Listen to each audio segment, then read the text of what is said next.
Hello friends, how are you? Hope you are doing well. मैं बता दूं, मैं भी बहुत अच्छा हूं। फ्रेंड्स, आज जो मैं आपके समक्ष टॉपिक लेकर आया हूं वो है बिजनेस रीस्ट्रक्चरिंग से रिलेटेड। जी फ्रेंड्स, ये क्या होता है? फ्रेंड्स, सपोज कीजिए आप अभी अपना बिजनेस रन कर रहे हैं अंडर प्रोप्राइटरशिप फर्म और पार्टनरशिप फर्म। तो फ्रेंड्स, कुछ समय बाद या तो आपको लगता है कि मुझे अपनी लायबिलिटी लिमिटेड कर लेनी चाहिए, या कुछ लीगल रिक्वायरमेंट्स होती हैं जिसके चलते आपको अपना बिजनेस की रिस्ट्रक्चरिंग की ज़रूरत पड़ती है। रिस्ट्रक्चरिंग सेंस कि आप अपना प्रोप्राइटरशिप बिजनेस और पार्टनरशिप बिजनेस प्राइवेट लिमिटेड में कन्वर्ट करना चाहते हैं। तो फ्रेंड्स, सबसे पहले हमारे दिमाग में क्वेश्चन आता है कि क्या हम ऐसा कर पाएंगे? जी फ्रेंड्स, आप ऐसा कर सकते हैं। आप अपना existing business private limited company में कन्वर्ट कर सकते हैं। लेकिन फ्रेंड्स, ऐसा करने से पहले हमें कुछ बातों का ध्यान रखना चाहिए कि कहीं जब हम अपना बिजनेस ट्रांसफ़र कर रहे हैं टू द प्राइवेट लिमिटेड, तो हमारे पर कहीं capital gain under income tax act applicable तो नहीं होगा। क्योंकि फ्रेंड्स, यहाँ पर आप अपना बिजनेस ट्रांसफ़र कर रहे हैं, अपनी एसेट और लायबिलिटी ट्रांसफ़र कर रहे हैं, तो इस पर कैपिटल गेन अट्रैक्ट हो जाएगा। तो फ्रेंड, सबसे पहले मैं आपको बता दूं, चलिए सबसे पहले हम बात करते हैं प्रोप्राइटरशिप फर्म के बारे में। जब आप चाहते हैं कि मेरी प्रोप्राइटरशिप फर्म प्राइवेट लिमिटेड में कन्वर्ट हो जाए, तो उसके लिए आपको क्या ध्यान रखना चाहिए? फ्रेंड्स, इनकम टैक्स का एक सेक्शन है, सेक्शन 47 सब क्लोज रोमन 14। फ्रेंड्स, जब हम प्रोप्राइटरशिप से प्राइवेट लिमिटेड में कन्वर्ट करते हैं बिजनेस को, तो इनकम टैक्स का ये सेक्शन इसे डील करता है। इसकी कुछ महत्वपूर्ण बातें मैं आपके समक्ष रख रहा हूँ। तो अपने बिजनेस को कन्वर्ट करने से पहले, डिसीजन लेने से पहले प्लीज़ इन बातों का ध्यान रख लीजिएगा। सबसे पहले फ्रेंड्स, मैं आपको बता दूं कि अगर आपकी कोई प्रोप्राइटरशिप फर्म है और उसमें कोई बिजनेस चल रहा है, नॉट प्रोफेशन, तो ही आप प्राइवेट लिमिटेड में कन्वर्ट कर पाएंगे, अदरवाइज नहीं कर पाएंगे। क्योंकि प्रोफेशन को अगर आप कन्वर्ट करेंगे तो कैपिटल गेन अराइज हो जाएंगे as per this section. Friends, हमें कैपिटल गेन से बचने के लिए क्या करना होगा? सबसे पहले तो हमें जितनी भी बैलेंस शीट में हमारी एसेट हैं, लायबिलिटी हैं, सबको 100% ट्रांसफ़र करना होगा to the private limited company. दूसरा फ्रेंड्स, जो प्रोप्राइटरशिप बिजनेस का प्रोप्राइटर है वो at least more than 50% share holding के साथ, जिसमें वोटिंग पावर है, वो प्राइवेट लिमिटेड कंपनी का शेयर होल्डर बनेगा,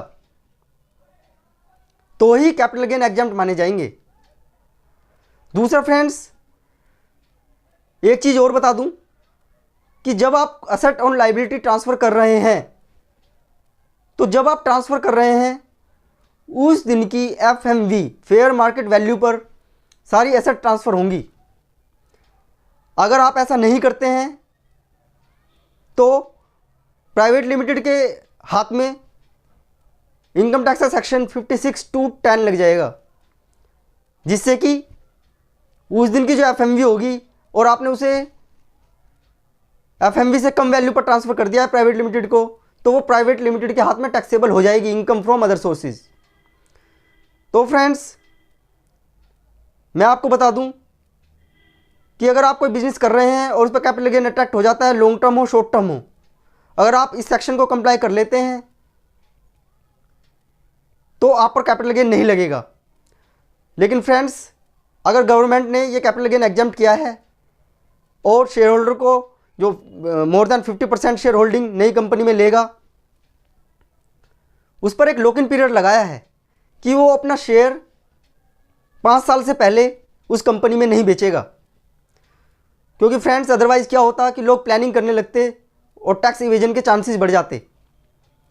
तो फ्रेंड्स, ध्यान रखिएगा, जब भी आप कोई ऐसी रिस्ट्रक्चरिंग करें आप प्रोप्राइटरशिप फर्म को प्राइवेट लिमिटेड में कन्वर्ट करें तो उसमें शेयर होल्डिंग का ध्यान रखिएगा और वो सेल ना हो 5 साल से पहले। अगर 5 साल से पहले वो सेल हो जाती है तो बिलीव मी, जिस दिन आप ये कॉन्ट्रावीन करेंगे प्रोविज़न, उस साल में वो टैक्सेबल हो जाएगा कैपिटल गेन जो आपने उस टाइम पर एग्जम्पशन ली थी अंडर सेक्शन 1447 सब क्लोज 14।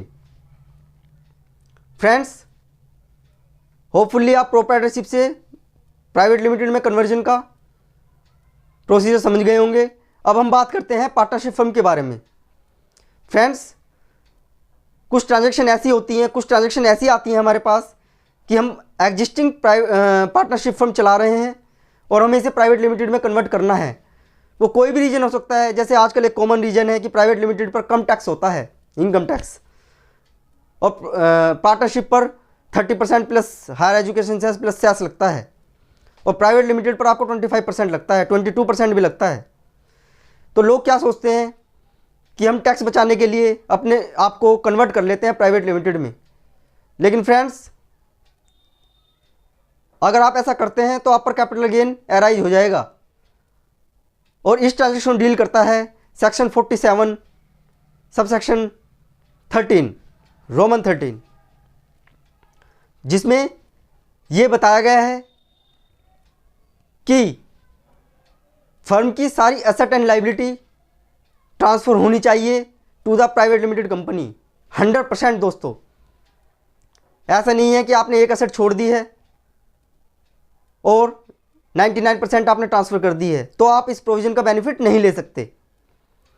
दूसरा फ्रेंड्स, जो पार्टनर्स हैं उनको शेयर होल्डिंग के अलावा उस प्राइवेट लिमिटेड कंपनी से कोई अदर बेनिफिट नहीं मिलना चाहिए जब आप ट्रांसफ़र कर रहे हैं। तीसरा फ्रेंड, जो आपकी पार्टनरशिप में कैपिटल थी उसी प्रपोर्शन में वो लोग शेयर होल्डर बन जाएंगे प्राइवेट लिमिटेड के।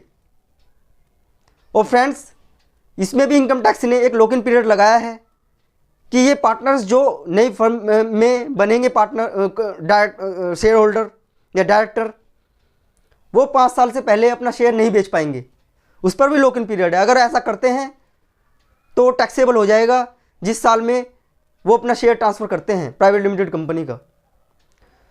दूसरा फ्रेंड्स, जो पार्टनरशिप फर्म है उसके जो अनएब्जॉर्ब्ड डेप्रिसिएशन है, एक्यूमुलेटेड लॉसेज हैं, वो कैरी फॉरवर्ड हो जाएंगे to the company fresh 8 years के लिए। ये एक बेनिफिट है फ्रेंड्स कि आपको फ्रेश 8 ईयर्स मिल जाते हैं। लेकिन other than loss on house property, speculation loss, ये आप कैरी फॉरवर्ड नहीं कर पाएंगे प्राइवेट लिमिटेड कंपनी को, और इसमें ये लॉस लैप्स हो जाएंगे क्योंकि पार्टनरशिप फर्म भी आपकी डिजोल्व हो जाएगी जब आप ट्रांसफ़र कर देते हैं। तीसरा फ्रेंड्स, इसमें भी कंडीशन ये रखी गई है कि 51% मोर देन 50% शेयर वही पार्टनर कंटिन्यू करेंगे जो एग्जिस्टिंग फर्म में पार्टनर थे इन न्यू प्राइवेट लिमिटेड। फ्रेंड्स, जो पार्टनर्स हैं वो उसे रन करेंगे कंपनी को, और 5 साल का लॉक इन पीरियड यहाँ पर प्रोवाइड कर दिया गया। फ्रेंड्स, आशा करता हूँ कि आपको ये वीडियो समझ में आई होगी और आपके लिए उपयोगी होगी। फ्रेंड्स, प्लीज़ बिलीव मी, जब भी आपके दिमाग में रिस्ट्रक्चरिंग के बारे में क्वेश्चन आए तो प्लीज़ ये वीडियो एक बार ध्यान से देख लीजिए डिसीजन लेने से पहले, क्योंकि आप पर ह्यूज टैक्स लायबिलिटी बन सकती है अगर आपने नहीं ध्यान दिया।